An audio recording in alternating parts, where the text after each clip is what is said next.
নমস্কার বন্ধুরা, আজকে আপনাদের সাথে শেয়ার করে নেব ইউপি ম্যাগি নুডলস রেসিপি। এই ইউপি ম্যাগি নুডলস রেসিপিটা কিন্তু সম্পূর্ণই আমার মেয়ের হাতের রেসিপি।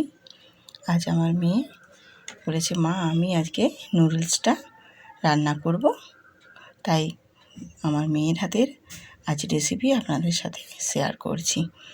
তো আমার মেয়ের রেসিপির ভিডিওটা শুরু করার আগে একটা লাইক দিয়ে শুরু করে, যদি ভিডিওটা খুবই ভালো লেগে থাকে তাহলে বন্ধুদের সাথে একটা শেয়ার করে সুন্দর করে একটা কমেন্ট করো। কে কোথা থেকে দেখছো আমাকে কমেন্ট করে জানালে আমি তোমাদের এই সুন্দর সুন্দর কমেন্টগুলো পড়তে ভীষণ ভালোবাসি, আর আপনাদের কমেন্ট পড়েই পৌঁছে যাব আপনাদের পরিবারে। তো আজ আমার বড় মেয়ের হাতের রেসিপি কীরকম হয়েছে সম্পূর্ণটাই কিন্তু কমেন্ট করে কিন্তু জানাবেন কেমন লাগলো আজকের এই ম্যাগি রেসিপি। তো দেখো, তার জন্য কিন্তু এখানে প্রথমেই আমার মেয়ে গ্যাসেতে একটা কড়াই বসিয়ে দিয়ে তেল দিয়ে আগে দুটো ডিম ভেজে নিচ্ছে। ডিমটা ভেজে নিয়েছে, এবারে ডিমটা তুলে নেবে। ডিমটা তুলে নিয়ে আবারও কড়াইতে 1 টেবিল চামচ তেল দিয়ে এবারে দুটো বড় সাইজের পেঁয়াজ কুচিয়ে নিয়েছি, সেই পেঁয়াজগুলো হালকা করে একটু ফ্রাই করব। আর ওর সাথে দিয়ে দেব ক্যাপসিকাম আর কাঁচা লঙ্কা। ক্যাপসিকাম আর কাঁচা লঙ্কা দিয়েও আমি পেঁয়াজ আর ক্যাপসিকামগুলো হালকা করে একটু নেড়ে ছেড়ে ভেজে নেব। আর আমি এখানে দিয়েছি 4টে কাঁচা লঙ্কা, খুব বেশি আমি দিইনি যেহেতু আমার মেয়েরাই তো খাবে। দিয়ে আগে হালকা করে একটু নেড়ে নিয়েছি, জাস্ট ক্রাঞ্চি ভাবটা একটু চলে গেলে এবারে ওর মধ্যে একটা বড় কাপের 1 কাপ পরিমাণে জল দিল। তো জলটা অবশ্য সম্পূর্ণ পরিমাপ করেই দিতে হবে, কারণ নুডলসটা যেই পরিমাণে আছে সেই পরিমাণই মতোই জলটা মাপ করে দেওয়া যাবে। এবারে আমি নুডলসগুলো সব দিয়ে দিলাম। নুডলসগুলো দিয়ে একটু নাড়াচাড়া করে একটু সেদ্ধ করে নেব। আর জলটা কিন্তু ঠিক পরিমাপ মতোই দিতে হবে, যাতে করে একদম সিদ্ধ হয়ে একদম শুকনো শুকনো বেশ ড্রাই করে ম্যাগিটা সম্পূর্ণভাবে রেডি হয়ে যায়।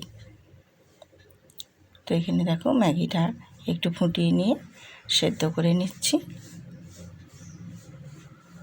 তো খুব বেশি কিন্তু ম্যাগিটা একদম সেদ্ধ করা যাবে না, একটু হালকা হালকা সেদ্ধ হয়ে যাবে, জলের পরিমাণটাও অনেকটা কমে যাবে।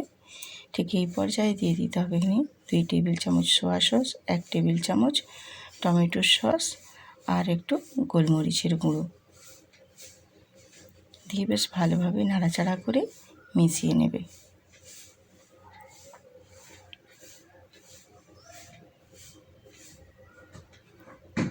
মেশানোটা কিন্তু একটু আস্তে আস্তে করে নিতে হবে।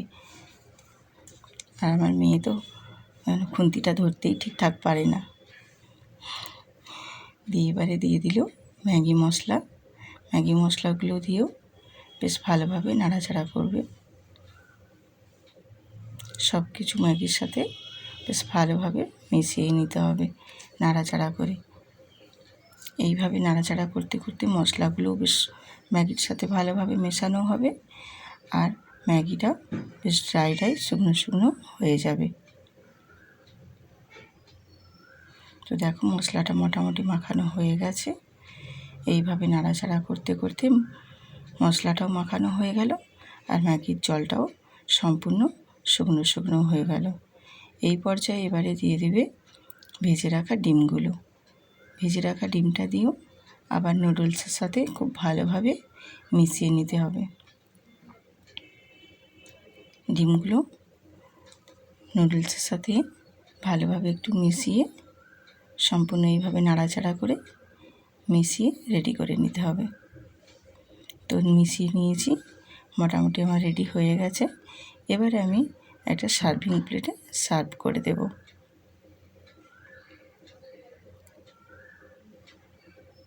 তো তো দেখো আমি একটা সার্ভিং প্লেটে সার্ভ করে দিচ্ছি।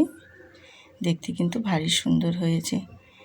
বাচ্চা মেয়ে নুডলস রেসিপি রান্না করেছে, কিন্তু ভীষণ সুন্দর করেছে, দেখতেও ভারী সুন্দর হয়েছে।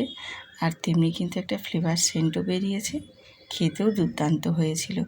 তো আজকে আমার মেয়ের হাতের রেসিপি কেমন লাগলো একটা কমেন্ট করে প্লিজ জানিও।